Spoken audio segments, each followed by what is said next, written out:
quieras, puedes intervenir. Buenas tardes a todos. ¿Se me oye? Sí.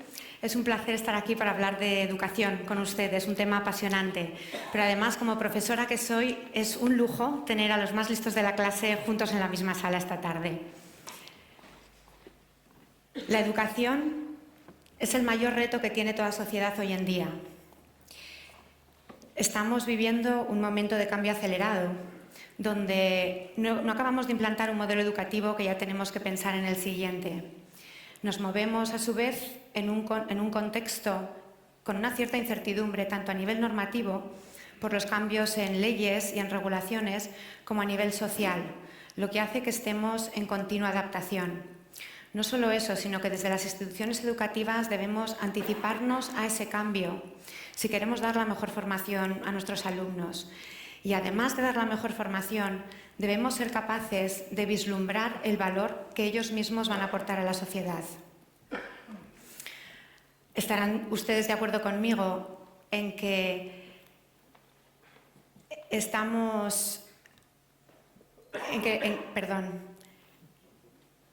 en que la educación es un reto? Estamos dejando atrás un modelo, un mundo, y otro se está forjando a gran velocidad. Nuestros hijos deben ser agentes de ese cambio y la educación debe ser el motor que les impulse a conseguirlo. El concepto que tenemos de escuela hoy en día no nos sirve, ya lo mencionaba en el vídeo. La escuela deja de ser un espacio físico donde los alumnos van de 9 a 5 a aprender conceptos, para pasar a ser un modelo abierto y flexible, donde el aprendizaje realmente es ubicuo, a todas horas y en cualquier lugar. Van a estar aprendiendo 24 horas al día. Convivirán elementos reales y tecnológicos. Será imprescindible para ellos poder comprender, discernir y elegir entre toda la información que tengan a su alcance. Será nuestra responsabilidad educarles a poder usar esa libertad y saber gestionar la libertad que las nuevas tecnologías les brindan.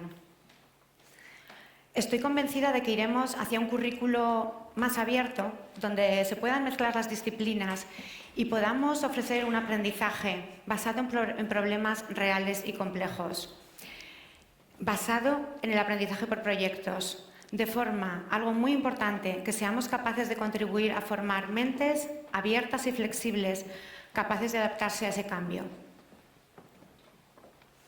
Esta tarde estamos aquí todos juntos celebrando el mes de excelencia que el IAF ha organizado, y la excelencia en el Colegio Juan de Lanuza nos la planteamos de distintas maneras, pero ese camino que recorremos hacia la mejora continua hace que nos planteemos constantemente cómo es el proyecto educativo, cómo enseñamos y cómo aprenden nuestros alumnos. Fruto del análisis que realizamos hace unos años de dicho proyecto, surgió en el 2015 un nuevo plan de excelencia educativa. Un plan que se basa en pilares muy asentados, como es el desarrollo de la creatividad de forma transversal, y que recoge elementos objetivos que nos permiten desarrollar y cuantificar el avance que realizamos cada día hacia la visión del centro. Si les soy sincera, mi primera idea era explicar este plan en detalle, porque este plan lo hemos trazado del 2015 al 2020.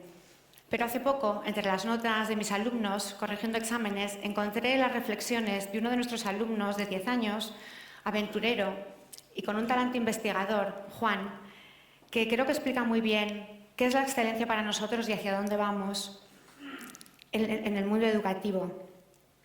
Si me permiten, voy a compartir con ustedes sus reflexiones.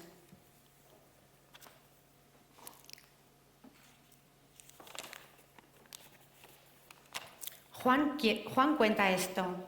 Dice: el otro día leí un folleto que cayó en mis manos, en el que decía que mi colegio es excelente. ¿Excelente? ¿Qué significa eso?, pensé yo. No tenía ni idea. Así que decidí descubrirlo yo solo. Tal vez lo digan porque desde los 2 años aprendemos inglés. Además, ahora lo hacen con el mismo método que utilizan los niños en Gran Bretaña. Se llama Synthetic Phonics. Mi hermana pequeña, que tiene 4 años, ya se lo sabe genial. A partir de los 6 estudiamos alemán, chino. Los mayores dicen que los idiomas son muy importantes. Yo creo que así podré viajar por el mundo y vivir en cualquier lugar y trabajar con cualquiera. Como dice mi padre, seré un ciudadano del mundo con una visión cosmopolita. Seguro que sí, porque desde que somos muy pequeños salimos fuera de casa, vamos a países como Suecia, Inglaterra, Canadá, y así nos formamos como personas autónomas e independientes. O puede que sea excelente porque no utilizamos libros de texto, sino que elaboramos nuestros propios materiales, y así cada uno vamos a distinta velocidad para llegar a lo máximo. Algo que a mí me ayuda mucho es que siempre me voy sabiendo para qué sirve lo que he aprendido. Mi profe le llama el so what. Esto lo hacemos de forma individual y en equipo, con compis de clase y a veces con niños de otros países. La excelencia estará en mi cole porque utilizamos las tecnologías como el Vivo y los Chromebooks. Desde pequeños aprendemos programación. Yo sé hacer que funcione un robot con Scratch y Arduino. Mi madre dice que así mi pensamiento se ordena y eso me servirá para toda la vida. Me gusta mi cole, me voy contento cada día, porque veo que allí me quieren, me tratan muy bien, se preocupan por mí, me ayudan a conocerme, a saber quién soy y a no rendirme jamás. ¿Será eso la excelencia? No lo sé. Yo lo que veo es que siempre a modo de juego nos plantean retos que hay que resolver. Da igual el camino que recorramos para llegar a una solución. Pueden ser diferentes y no pasa nada. Bien, Juan no sabe si eso es excelencia o no. Lo que nosotros sí sabemos es que Juan saldrá a ese terreno de juego que le espera, que es el mundo, excelentemente preparado para desenvolverse en él. Para terminar, si tuviera que resumir 5 realidades que creo que serán necesarias en un proyecto educativo en el año 2020, mencionaría las siguientes. La metacognición como metodología que va a permitirnos formar personas flexibles que sepan gestionar su conocimiento de forma autónoma y ofrecer soluciones a nuevos problemas. El Design for Change como compromiso de los jóvenes con la sociedad. La gamificación como modelo crítico de aprendizaje que, basado en dinámicas de juego, les permite desarrollar habilidades de pensamiento. Los entornos de aprendizaje basados en el alumno. Y, por último, la inteligencia emocional, que va a ser tan necesaria para muchas personas que deberán mostrar un lado humano en este entorno tan tecnológico que les espera. Solo me queda agradecerles a ustedes su tiempo y paciencia y recordar que lo más importante en las organizaciones son las personas. Así que gracias a ustedes y gracias a ellos. Gracias.